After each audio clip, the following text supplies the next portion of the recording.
Picture this. You're in a courtroom. The judge hands you 10,000 pages of legal documents and says, "You have 30 seconds. Tell me who's guilty." Sounds insane, right? Well, that's exactly what we've been asking AI to do, and for years, it's been failing spectacularly, until 3 weeks ago, when a team of researchers accidentally stumbled onto something that's rewriting the rules of artificial intelligence. Here's the dirty secret nobody in Silicon Valley wants to admit. Those million-token context windows everyone's been bragging about, they're basically expensive theater. Sure, GPT-5 and Claude can technically accept 1,000,000 tokens. That's roughly 750,000 words, or about 10 full novels. Impressive, right? Wrong. Because here's what actually happens. You feed it War and Peace, ask a simple question about Chapter 47, and it gives you an answer about Chapter 3. Or worse, it hallucinates something that never happened in the book at all. Scientists have a term for this: context rot. The more information you stuff into these models, the more they forget. It's like trying to remember every conversation you've ever had. Eventually, it all becomes noise. And the cost? A single query with 1,000,000 token context can cost you $15. Want to run that 100 times for a business application? That's $1,500 per day.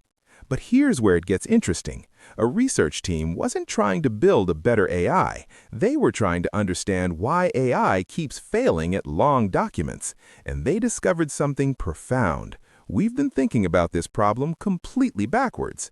See, traditional AI is like a student cramming for an exam. You shove everything into short-term memory, hope it sticks, and pray you can recall it when needed. It's exhausting, inefficient, and it doesn't scale. But humans don't work that way. When you're researching a complex topic, you don't memorize every word of every document. You skim, you take notes, you cross-reference, you build a mental map, you use tools, highlighters, bookmarks, search functions. So the researchers asked, what if AI could do the same? Enter Recursive Language Models, or RLMs. Instead of forcing the AI to swallow a massive document whole, RLMs treat information like an external world the AI can explore. The model doesn't read everything at once. It probes. It writes code to search through data. It calls smaller versions of itself to handle specific subtasks. It builds understanding recursively, layer by layer. Think of it like this. Instead of memorizing a library, the AI becomes a researcher working in the library. Here's the technical magic simplified. Traditional models have a fixed context window, a hard limit on how much text they can process at once. Hit that limit, and performance collapses. RLMs flip the script. The context isn't inside the model, it's outside. The model interacts with it dynamically, like a programmer querying a database. It's the difference between memorizing an encyclopedia versus knowing how to use that library's card catalog. One exhausts your brain capacity, the other gives you unlimited access to knowledge. And here's what makes this revolutionary. The model can backtrack, revise its approach, and even question its own conclusions, something traditional AI simply cannot do once it starts generating an answer. Let's say you ask an RLM to analyze 50,000 lines of legal contracts. Here's what happens. First, it scans the structure. Okay, I've got 12 contracts, each with standard clauses and some custom terms. Then it writes a search function. Show me all clauses related to liability. It inspects the results. Interesting. 3 contracts have unusual liability caps. Let me dig deeper into those. It then calls a smaller model to summarize each one. Contract A caps liability at $1 million. Contract B has no cap. Contract C has a conditional cap based on revenue. Finally, it synthesizes its findings. Your biggest risk is Contract B. Here's why. The entire process is recursive. Each step informs the next, and the model only processes what's relevant. We're not just building a bigger memory anymore, we're building a better mind. Let's get right to the results. The performance gains are staggering.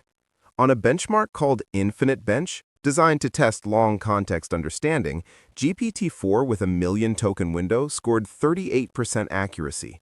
Claude 3.5 Sonnet, 42%. The RLM, 87%. To put that in perspective, that's the difference between a student barely passing and one getting top honors. We're not talking about marginal gains. We're talking about the gap between unusable and production ready. And it did it while processing 10 times less data, which means it cost 90% less to run. But here's the kicker. On tasks where traditional models completely collapsed, like analyzing 100,000 lines of code or cross-referencing 50 research papers, RLMs didn't just succeed, they excelled. One test involved finding contradictions across 30 legal documents.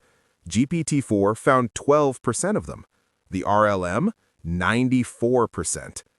Even more shocking, when researchers deliberately inserted false information into documents to test reliability, traditional models fell for the traps 67% of the time.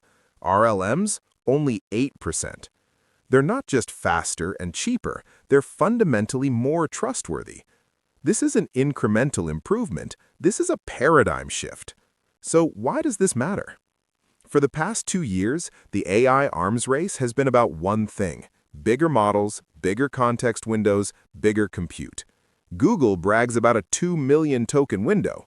OpenAI teases 10 million. Everyone's chasing the same strategy: cram more in, hope it works better. But RLMs prove that's the wrong game. You don't need infinite memory, you need infinite reasoning. Think about it. A human expert doesn't become better by memorizing more facts. They become better by knowing which facts matter and how to connect them. RLMs are the first AI that actually mimics expert-level judgment, not just expert-level recall. This has massive implications. Legal firms could analyze decades of case law in minutes, not weeks. Researchers could cross-reference every paper ever written on a topic instantly. Businesses could audit years of financial records for fraud patterns without hiring an army of accountants. And here's what the Fortune 500 isn't telling you. Early adopters are already testing this in stealth mode. One major investment bank reported finding $47 million in contract discrepancies that traditional AI and human auditors had missed for 3 years. And here's the scary part. This technology is so new, most companies haven't even realized it exists yet. Now, before you think this is science fiction, there's a catch. RLMs are slower. Because they're reasoning step by step, they take longer than traditional models. A query that takes GPT-4 3 seconds might take an RLM 30 seconds. But here's the thing. Would you rather have a fast wrong answer or a slow right answer? Consider this. A misinterpreted contract clause can cost millions in litigation. A missed drug interaction in medical records can cost lives. In those contexts, 30 seconds of accurate reasoning isn't slow, it's a bargain. For high-stakes applications, law, medicine, finance, accuracy beats speed every time. And as hardware improves, that speed gap will shrink. But the accuracy gap, that's fundamental. Plus, researchers are already developing hybrid models that use traditional AI for simple queries and switch to RLMs only when complexity demands it. Think of it as having both a sports car and a tank. You use the right tool for the job. Here's what keeps me up at night. We've spent the last decade building AI that mimics human memory. We've been obsessed with how much it can remember. But RLMs are the first AI that mimics human thinking. Not just recall, actual reasoning. And if history teaches us anything, it's this. The moment AI stops being a tool that remembers and becomes a tool that thinks, everything changes. The researchers who built this didn't set out to create unlimited context windows. They set out to build AI that could actually understand what it was reading. Turns out, those two things were never the same. The question now isn't whether AI can handle infinite information, it's whether we're ready for AI that can actually make sense of it.